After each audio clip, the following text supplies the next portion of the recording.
ചേട്ടാ നമസ്കാരം. നമസ്കാരം.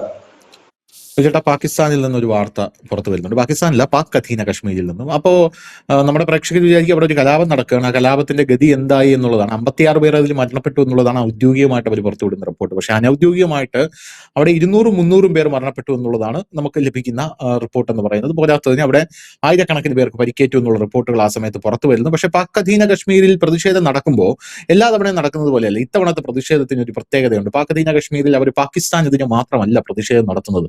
പോരാത്തതിന് രാവിലെ തുടങ്ങിയ പ്രതിഷേധം രാത്രിയാകുമ്പോൾ അവസാനിക്കുന്ന ഘട്ടത്തിൽ നിന്ന് ഇപ്പോൾ 24 hours പ്രതിഷേധം അവർ തുടങ്ങിയിരിക്കുകയാണ് എന്നുള്ള റിപ്പോർട്ടാണ് പുറത്തു വരുന്നത്. അവിടെയുള്ള ജനങ്ങൾ മെഴുകുതിരി വെളിച്ചങ്ങളും തീപ്പന്തങ്ങളും ടോർച്ച് ലൈറ്റുകളും മൊബൈൽ ലൈറ്റുകളും എല്ലാം കൊളുത്തി രാത്രിയാകുമ്പോഴും പ്രതിഷേധത്തിൽ അണിചേരുന്നു എന്നുള്ളത് പാകിസ്ഥാനെ ഭീതിപ്പെടുത്തുന്ന ഒരു കാര്യമാണ്. പക്ഷേ എനിക്ക് തോന്നുന്നത് നമ്മുടെ രാജ്യം ഒരുപാട് നാളായിട്ട് ആഗ്രഹിക്കുന്ന കാര്യം, അതായത് ഇന്ത്യ ഒരുപാട് നാളായിട്ട് ആഗ്രഹിക്കുന്ന ഒരു കാര്യമുണ്ട്. പാക് അധീന കശ്മീരിൽ മറഞ്ഞിരിക്കുന്ന ശത്രു പുറത്തു വരണം, ജനങ്ങൾ തന്നെ അവരെ പുറത്തു കൊണ്ടുവരണം. കാരണം ഇന്ത്യ ഒരിക്കലും പാക് അധീന കശ്മീരിൽ മറഞ്ഞിരിക്കുന്ന ശത്രുവിനെ കുറിച്ച് ഒരു അഭിപ്രായം പറഞ്ഞതായിട്ട് ഞാൻ കേട്ടിട്ടില്ല. അതേസമയം പാകിസ്ഥാനെ വിമർശിക്കുകയും ചെയ്യുന്നുണ്ട്, പാക് അധീന കശ്മീരിൽ വലിയ ഇടപെടൽ നടത്തുന്നു എന്ന് പറഞ്ഞുകൊണ്ട്. ഈ ഇടയ്ക്ക് ഇവിടെ രൺധീർ ജയ്സ്വാൾ വിമർശിച്ചതേ ഉള്ളൂ. പക്ഷേ ഇപ്പോ നമുക്ക് വരുന്ന റിപ്പോർട്ട്, massive night time protest in POK's Rawalakot, 1000 chants Pakistan സെ ലേംഗെ ആസാദി ആൻഡ് സെക്കൻഡ് ടൈം ചൈന സെ ലേംഗെ ആസാദി while holding up lights in unison എന്നുള്ള റിപ്പോർട്ടാണ് വരുന്നത്. അതായത് പാകിസ്ഥാൻ സെ ലേംഗെ ആസാദി ഓക്കെയാണ്, ഫൈൻ.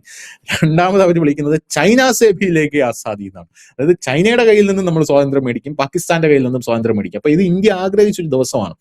കാരണം ചൈന അറിയാലോ, ചൈന പാക് അധീന കശ്മീരിൽ എന്തൊക്കെയാണ് നടത്തുന്നതെന്ന് ഇനിയും പുറത്തേക്ക് വരേണ്ടിയിരിക്കുന്നു കാര്യങ്ങൾ.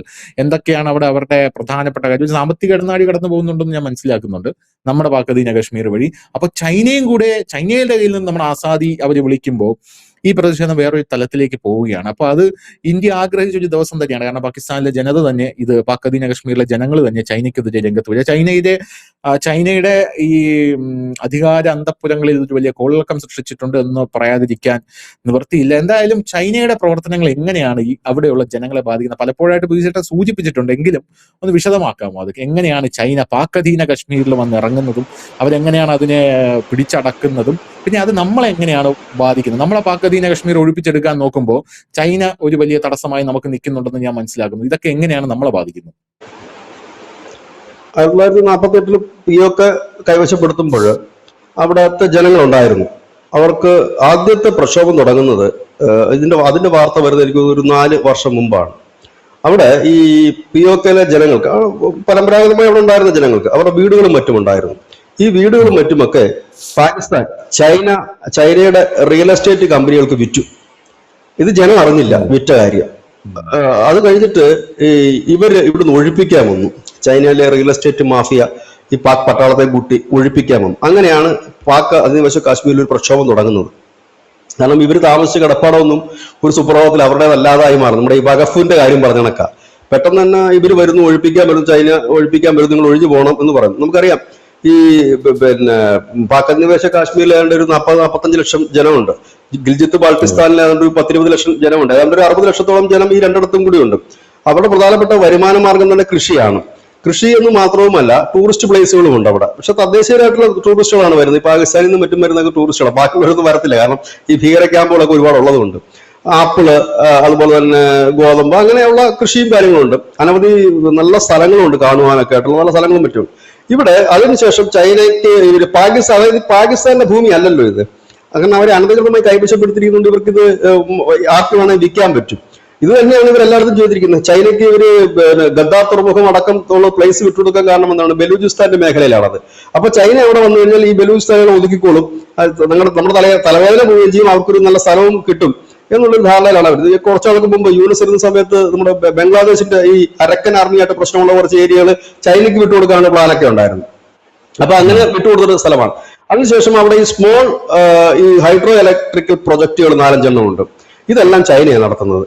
അതായത് ചെറുകിട ജലവൈദ്യുത പദ്ധതികൾക്ക് പറ്റിയ അനവധി ചെറിയ ചെറിയ നദികളും മറ്റുമുള്ള ഒരു ഇടം കൂടിയാണ് ഈ ഇപ്പൊ പറയുന്ന പാക് അധിനിവേശ കാശ്മീർ എന്ന് പറയുന്ന സ്ഥലം. ആ സ്ഥലത്തില് ഇവന്മാര് ഈ ചെറുകിട ജലവൈദ്യുത പദ്ധതി പാകിസ്ഥാനാണ് എന്നാണ് പലരും കരുതിയത്, പക്ഷെ ചൈനയായിരുന്നു. പിന്നീട് ഈ വൈദ്യുതിക്ക് വലിയൊരു ചാർജ് ഈ POKയിലെ ജനം കൊടുക്കേണ്ടി വന്നു. അത് മാത്രവുമല്ല, POKയിലാണെങ്കിൽ 14 മണിക്കൂർ 16 മണിക്കൂർ പവർ കട്ടാണ്. അതാണ് അവരുടെ അടുത്തൊരു വിഷയം, പ്രക്ഷോഭത്തിന്റെ കാരണമായി മാറുന്നത്.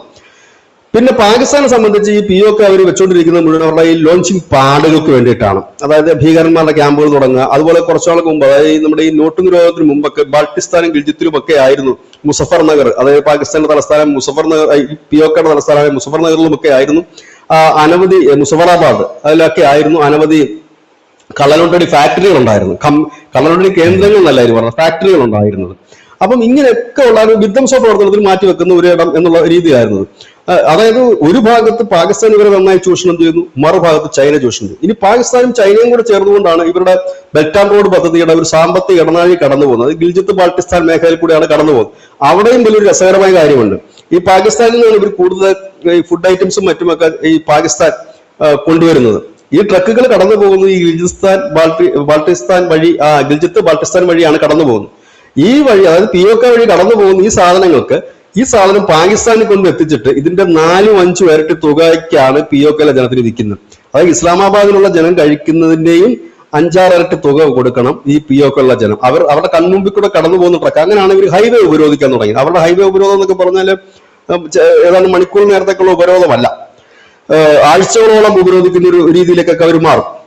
അപ്പൊ അവിടെയാണ് ഇതിന്റെ ഒരു വലിയ ഒരു ഭവിഷ്യത്ത് കിടക്കുന്നത്. അതായത് ഈ ഗിൽജിത്ത് ബാൾട്ടിസ്ഥാൻ പ്രദേശം 2019 കൂടി നമ്മുടെ ഇന്ത്യ ചരിത്രത്തിൽ ആദ്യമായിട്ട് നമ്മുടെ Jammu Kashmir all India radio ഉണ്ട്, നമ്മുടെ തിരുവനന്തപുരം ഓൾ ഇന്ത്യ റേഡിയോ എന്ന് പറയുന്നത് തന്നെ Jammu Kashmir all India radio, അവര് അവരുടെ ഈ കാലാവസ്ഥ മുന്നറിയിപ്പിനകത്ത് ഈ ഗിൽജിത്തും ബാൾട്ടിസ്ഥാനും കയറ്റി. അതായത് POK തന്നെ നമ്മുടെ ഭാഗമാണ് എന്ന് നമ്മൾ പ്രൂവ് ചെയ്യിക്കുന്ന, അത് നമ്മുടേതാണെന്ന് നമ്മൾ ഒന്നുകൂടെ വിളിച്ചു പറയുന്നതിന്റെ ഭാഗമായിട്ടായിരുന്നു നമ്മൾ ആദ്യമായിട്ട് തന്നെ ഈ ഓൾ ഇന്ത്യ റേഡിയോയുടെ അനൗൺസ്മെന്റിനകത്ത് ഗിൽജിത്തില് ഇന്നത്തെ താപനില ഇത്ര, മഴ ഇത്ര, ഇങ്ങനെ പറയാൻ തുടങ്ങി. അത് വലിയ കോളിളക്കം പാകിസ്ഥാനെ സൃഷ്ടിച്ചു. പക്ഷെ അപ്പൊ ഈ POKയിലെ ജനത്തിന് അത് കുറച്ചുകൂടെ ആവേശം ഉണ്ടാക്കി. കാരണം ഇന്ത്യ ഞങ്ങളെ അംഗീകരിക്കുന്നുണ്ട്, ഞങ്ങളുടെ സ്ഥലം അവരുടെ ഇന്ത്യയുടെ ഒഫീഷ്യൽ ആയിട്ടുള്ള ഓൾ ഇന്ത്യ റേഡിയോയിൽ അത് പറയാൻ തുടങ്ങിയിരിക്കുന്നു എന്നുള്ള രീതിയിലേക്ക് കാര്യങ്ങൾ മാറി പറയുന്നു. അങ്ങനെ വലിയ വിഷയങ്ങളായി മുൻപോട്ട് പോകുന്നു.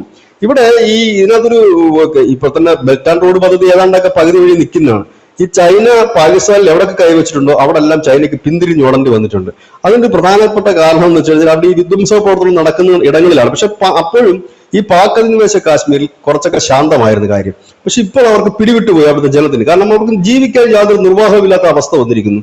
കാരണം അവരുടെ തലയിലേക്ക് ഇവരെല്ലാം കെട്ടിയേൽപ്പിക്കുന്ന ഒരു സാഹചര്യം വന്നു. ഈ ഒരു സാഹചര്യത്തിലാണ് ഇവരിപ്പോൾ പ്രക്ഷോഭമായിട്ട് മുൻപോട്ട് പോകുന്നത്. ഇന്ത്യ ആഗ്രഹിക്കുന്നത് എന്ന് പറഞ്ഞു കഴിഞ്ഞാൽ ഇത് ഇന്ത്യയുടെ ഭാഗമാണ്, അത് ഇന്ത്യയിലേക്ക് വന്ന് ചേരണമെന്ന് തന്നെയാണ് ആഗ്രഹിക്കുന്നത്. നിലവിൽ ചൈനയ്ക്ക് ഇവിടെ പ്രത്യേകിച്ച് റോളൊന്നുമില്ല. ചൈനയ്ക്ക് ഇല്ല, പാകിസ്ഥാനിലും നിയമപരമായിട്ട്. കാരണം ഈ പ്രദേശം ആരുടെയല്ല. അതായത് ഇവിടെ ഒരു സ്വതന്ത്രമായിട്ട് 2 പ്രധാനമന്ത്രിമാരുണ്ട്. ഒന്ന് ഈ POKയില് തന്നെ ഗിൽജിത്തും ബാൾട്ടിസ്ഥാനും ഒഴിച്ചിടുന്ന സ്ഥലത്ത് വേറൊരു പ്രധാനമന്ത്രിയാണ്. ഗിൽജിത്തും ബാൾട്ടിസ്ഥാനും ഇതൊക്കെ പാകിസ്ഥാന്റെ കളികളാണ്. അതിനെ 2ആയി വിഭജിച്ചുകൊണ്ട് ഗിൽജിത്തും ബാൾട്ടിസ്ഥാനിലും കൂടെ ഒരു പ്രധാനമന്ത്രിയെയും വെച്ചിട്ടുണ്ട്, ഭരണകൂടം വെച്ചിട്ടുണ്ട്. ഇപ്പുറത്ത് ഒരു ഭരണകൂടവും ഇതും വെച്ചിട്ടുണ്ട്. ഇങ്ങനെയൊക്കെയാണ് അവിടുത്തെ കളികൾ മുമ്പോട്ട് പോകുന്നത്. അപ്പൊ ഏതായാലും നിലവിൽ നിയമപരമായിട്ട് ഇവർക്ക് 2 പേർക്കും അവകാശം ഇതിനകത്തില്ല.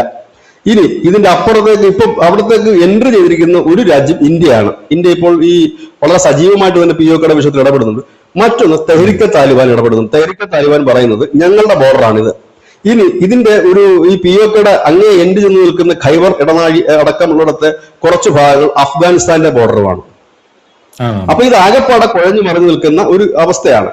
ഇതിനകത്ത് ഈ ഇന്ത്യയെ സംബന്ധിച്ച് പറഞ്ഞു കഴിഞ്ഞാൽ നമ്മളുടെ ഒരു പ്രധാനപ്പെട്ട സാധനം, നമുക്ക് ഖൈബർ ഇടനാഴി ഉൾപ്പെടെ കിട്ടിക്കഴിഞ്ഞാൽ നമുക്ക് പഴയ ഒരു പാത വീണ്ടും, അതായത് 1964 വരെ ട്രേഡിംഗ് നടന്നൊരു പാത നമുക്ക് വീണ്ടും കിട്ടും. അതാണ് ഒന്നാമത്തെ ഒരു കാര്യം.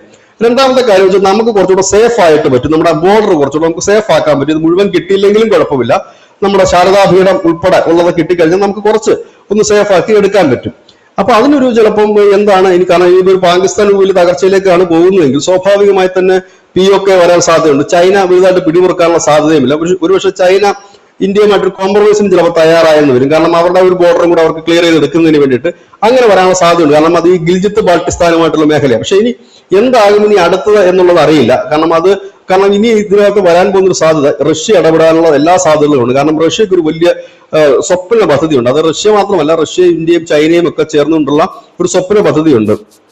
അത് ഈ എണ്ണ കുഴലുകളാണ്, പൈപ്പ് ഈ ക്രൂഡ് ഓയിൽ ഉള്ള പൈപ്പുകൾ. പക്ഷെ അത് ഭാരിച്ച സാമ്പത്തിക ചെലവാണ്. കാരണം അത് ചുറ്റി വളഞ്ഞ് വരണം എന്നുള്ളത് കൊണ്ട് തന്നെ വലിയ സാമ്പത്തികം. പക്ഷെ ഇത് ക്ലിയർ ആയി കിട്ടിക്കഴിഞ്ഞാൽ ഇതുവഴി വളരെ എളുപ്പത്തിൽ അത്തരമൊരു പദ്ധതി നടപ്പാക്കാൻ കഴിയും. അങ്ങനെ വരുമ്പോൾ റഷ്യയുടെ റോളും ഇതിലുണ്ടാകും. ചുരുക്കം പറഞ്ഞാൽ കുറെ അധികം പേര് ഇതിൽ കിടന്നും അങ്ങോട്ടും ഇങ്ങോട്ടും ഒക്കെ സംസാരിച്ചും കാര്യങ്ങളും ഒക്കെ വന്നു കഴിയുമ്പോൾ മാത്രമേ ഇത് ക്ലിയർ ആകത്തുള്ളൂ. പക്ഷെ അധികം വൈകാതെ തന്നെ അവിടെ ഒരു പ്രക്ഷോഭം പൊട്ടിപ്പുറപ്പെടുന്ന ഒരു സാഹചര്യത്തിൽ ഒരു അഭയാർത്ഥി പ്രവാഹമോ ഇല്ലെങ്കിൽ ഒരു കുട്ടപ്പലായനമോ ഉണ്ടാകാനുള്ള സാധ്യതയുണ്ട്. അത് എങ്ങനെയായിരിക്കും ഇന്ത്യ ഹാൻഡിൽ ചെയ്യുക എന്നുള്ളൊരു വിഷയം കൂടിയുണ്ട്. ഇവിടെ രണ്ട് വിഷയമുണ്ട്. ഒന്ന്, വൈകാരികമായി തന്നെ നമുക്ക് അതിനെ ഹാൻഡിൽ ചെയ്യേണ്ടി വരും. കാരണം കാശ്മീരിലുള്ള പലരുടെയും ബന്ധുക്കളും പിഒക്കെയിലാണ്. അതാണ് അതിനകത്ത് മറ്റൊരു കൗതുകകരമായ കാര്യം. അപ്പൊ തന്നെ ഇതിന് വൈകാരികമായിട്ട് നമ്മൾ കാണേണ്ടി വരും. ഈ യുക്രൈനെ റഷ്യ അടിക്കുന്ന പോലെയാണത്. റഷ്യക്കാണെന്നുണ്ടെങ്കിൽ മാരകമായ ആയുധങ്ങൾ ഉപയോഗിക്കാനും കഴിയില്ല. കാരണം റഷ്യക്കാർ ഒരുപാട് പേര് അവിടെ ഉണ്ട്. ഇവരുടെ തന്നെ ബന്ധുക്കൾ അപ്പുറം ഇപ്പുറവും കിടപ്പുണ്ട്. അങ്ങനെ ഒരുപാട് വിഷയങ്ങളുണ്ട്. അതുപോലത്തെ ഒരു വിഷയമുണ്ട് ഇവിടെ. അതെന്താണെന്നുള്ളത് എന്തായാലും ഇതിന്റെ ഒരു പരിസമാപ്തിയിലേക്കാണ് ഇപ്പം നീങ്ങുന്നത്. എന്തായാലും ക്ലൈമാക്സിന് വേണ്ടി നമുക്ക് ഇനി അധികം ഒന്നും കാത്തിരിക്കേണ്ടി വരില്ല എന്നാണ് പ്രതീക്ഷിക്കുന്നത്.